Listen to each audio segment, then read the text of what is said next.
We'll guide you through how to use some fantastic tips and tricks in DaVinci Resolve to enhance your video editing experience. If you find this helpful, consider subscribing and liking the video. First, open DaVinci Resolve on your computer, and let's dive into some of the most useful features.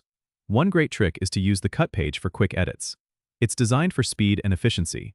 You can easily trim clips, add transitions, and even adjust audio without switching tabs. Next, let's talk about color grading.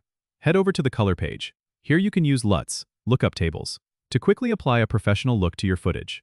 Just drag a LUT from the library onto your clip. You can also use the built-in color wheels to make precise adjustments to highlights, midtones, and shadows. Another handy tip is to use the timeline lock feature. If you're working on a complex project, locking your timeline prevents accidental changes. Just right-click on the Timeline tab and select Lock Timeline. Also, take advantage of the Snap tool, which makes aligning clips on the timeline much easier. Simply click the Snap button at the top of the timeline to enable it. Lastly, don't forget about the audio page for sound editing.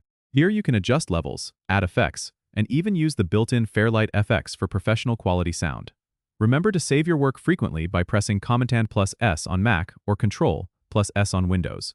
With these tips, you'll be editing like a pro in no time. Don't forget to subscribe and comment if this helped you out.